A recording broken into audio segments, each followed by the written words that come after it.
Hi everyone, good evening. जैसे कि हम लोग जानते हैं कि करेंट इलेक्ट्रिसिटी का फर्स्ट पार्ट हो चुका है, जिसमें हम लोग काफ़ी इम्पॉर्टेंट ऑब्जेक्टिव क्वेश्चन 22 नंबर तक देख चुके हैं और बना चुके हैं, उसका सॉल्यूशन भी देख लिए हैं।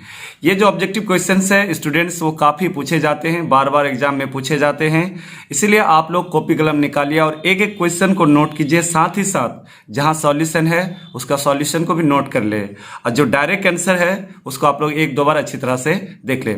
आइए नेक्स्ट क्वेश्चन हमारा, अब हम लोग पार्ट 2 करेंगे, और पार्ट 2 का जो पहला क्वेश्चन होगा वो होगा 23 का पहला क्वेश्चन है कि 1.5 वोल्ट ईएमएफ का कोई सेल सीधे 0.005 ओम, तो यहाँ 005 नहीं होगा बल्कि 0.05 ओम के रेसिस्टेंस से जोड़ दिया गया है।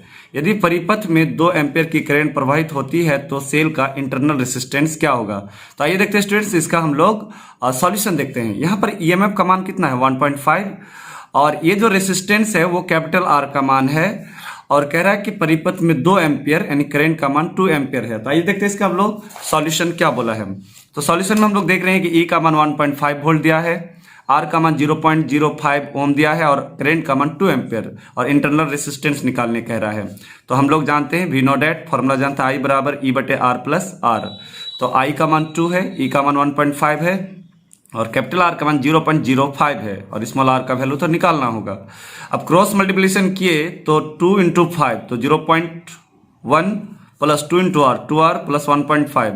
अब 2r 1.5 में 0.1 घटेगा तो कितना बचेगा 1.4, और 2 से डिवाइड करेंगे तो 0. क्या हो जाएगा 7।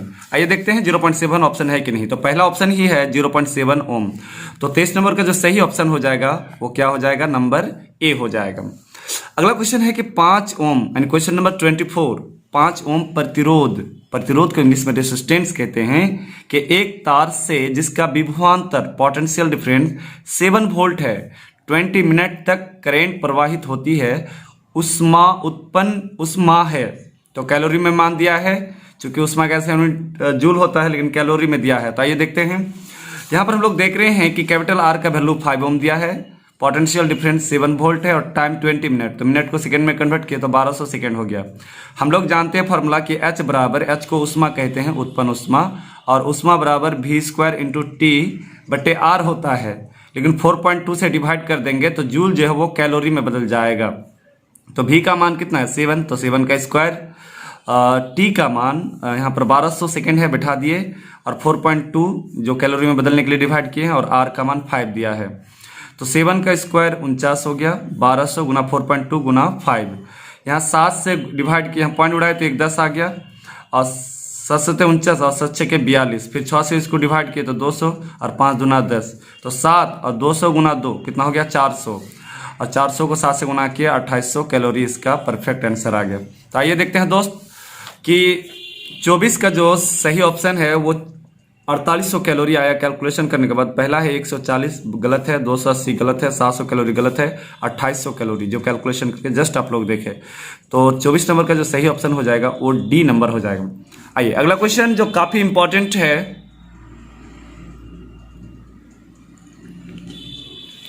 किसी परिपथ का वह गुण होना चाहिए यहाँ पर जो इलेक्ट्रिक एनर्जी को उष्मा में बदल देता है, यानी इलेक्ट्रिक एनर्जी विद्युत ऊर्जा को उष्मा ऊर्जा में बदल देता है।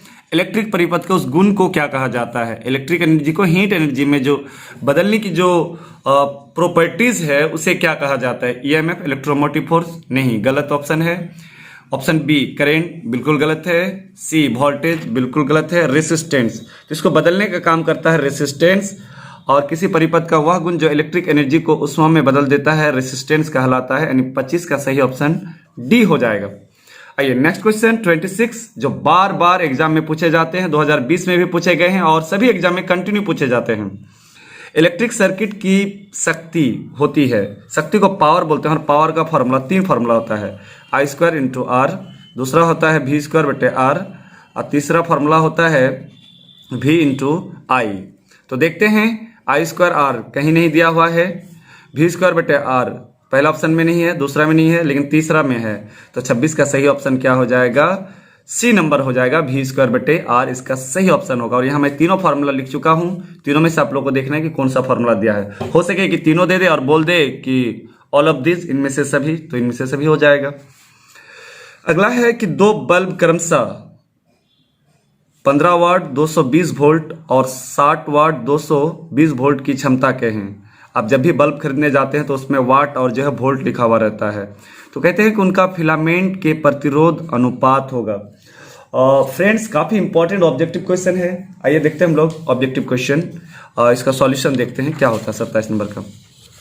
हम लोग जानते हैं P बराबर V स्क्वायर बटे R, इसीलिए R इधर आ गया और P आके क्या हो गया, भाग लग गया। तो यहाँ पर अगर हम लोग कैलकुलेशन करें, इधर कैलकुलेशन करके रखे हैं, लेकिन मैं आप लोगों के सामने फिर से एक बार कैलकुलेशन करना चाहता हूँ। अब पहला बल्ब के लिए R1 बराबर, तो R1 का मान आप देख रहे हैं कि 15 वाट 220 वोल्ट। पहला बल्ब के लिए जो है वोल्ट का मान 220 वोल्ट है, तो V स्क्वायर यानी 220 का स्क्वायर बटे और P पावर का मान यहाँ पर हम लोग देख रहे हैं 15 वाट है, तो 15 हो गया, समीकरण से 1 मान लिए।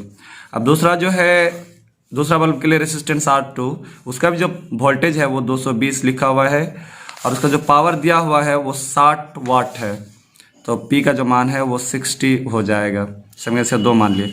अब R1 को हम लोग R2 से डिवाइड करेंगे, तो 220 का स्क्वायर बटे 15 और बटे R2 का मान है 220 का स्क्वायर बटे 60, तो 220 का स्क्वायर 220 का स्क्वायर दोनों कैंसिल हो गया, 60 ऊपर चला जाएगा और 15 नीचे आ जाएगा, 15 एक का 15, 15 चौके 60, यानी 4:1 हो जाएगा। तो रेसिस्टेंस का जो अनुपात होगा R1 और R2 का अनुपात वो क्या आया है, 4:1। तो आइए देखते हैं पहला ऑप्शन है। तो इस तरह से जो क्वेश्चन नंबर 27 है, दो बल्ब का जो पावर और वोल्टेज दिया हुआ था, तो कैलकुलेशन के बाद जो R1 और R2 यानी प्रतिरोध का जो अनुपात आया वो 4:1, यानी 27 का जो सही ऑप्शन हो जाएगा वो B नंबर हो जाएगा। आइए नेक्स्ट क्वेश्चन है कि जब किसी कंडक्टर में धारा प्रवाहित होती है तो इसमें से इलेक्ट्रॉन के अपवाह वेग, जिसको ड्रिफ्ट वेलोसिटी कहते हैं, की परिमाप की कोटि होगी। तो इसका जो परिमाप की कोटि होता है वो 10⁻² सेंटीमीटर पर सेकेंड होता है। तो 28 नंबर का जो सही ऑप्शन हो जाएगा वो क्वेश्चन नंबर B हो जाएगा। आइए नेक्स्ट क्वेश्चन है कि 4 ओम प्रतिरोध की किसी तार को दो समान भागों में बांटा जाता है, यानी 4 ओम का प्रतिरोध है किसी तार का, उसको दो बराबर भागों में बांट दिया, तो दोनों भाग का जो रेसिस्टेंस होगा R1 और R2, उसका मान कितना हो जाएगा, 2 ओम हो जाएगा। और फिर कह रहा है इसे समांतर यानी पैरेलल कॉम्बिनेशन में जोड़ने पर, तो 1/R बराबर 1/R1 प्लस 1/R2, तो 1/R1 का मान कितना है 2 प्लस 1/2, और इसको कैलकुलेशन करने पर 1/R बराबर 2 आ जाएगा, तो 1 + 1 यानी 2/2 कैंसिल 1, यानी R का मान कितना आ जाएगा 1 ओम हो जाएगा। तो देखते हैं हम लोग यहाँ की 29 का जो पहला ऑप्शन दिया है वो 1 ओम दिया है, तो इसका सही ऑप्शन हो जाएगा option number A। Next question है कि यदि n समरूप चालकों को पैरेलल कॉम्बिनेशन से परावर्तित करके सीरीज कॉम्बिनेशन में जोड़ा जाए तो इन प्रभावी प्रतिरोध कितने गुना हो जाएगा। काफी इंपॉर्टेंट क्वेश्चन है जो बार बार एग्जाम में पूछे जाते हैं और कंसेप्चुअल क्वेश्चन है, जनरल क्वेश्चन नहीं है, कंसेप्चुअल क्वेश्चन है। तो RS यानी सीरीज कॉम्बिनेशन में रेसिस्टेंस बराबर होता है N × R और पैरेलल कॉम्बिनेशन में होता है RP बराबर R/N। तो जब RS को RP से डिवाइड करेंगे तो N × R और RP का मान है R/N, तो N ऊपर जाएगा क्या हो जाएगा N × N स्क्वायर और R/R कैंसिल हो जाएगा, RS बराबर हो जाएगा N² × RP। यानी सीरीज कॉम्बिनेशन का जो इक्विवेलेंट रेसिस्टेंस है वो पैरेलल कॉम्बिनेशन का कितना गुना होता है, N² होता है। तो आइए देखते हैं, पहला है √N, दूसरा है N और तीसरा है N², तो सही ऑप्शन हो जाएगा N²।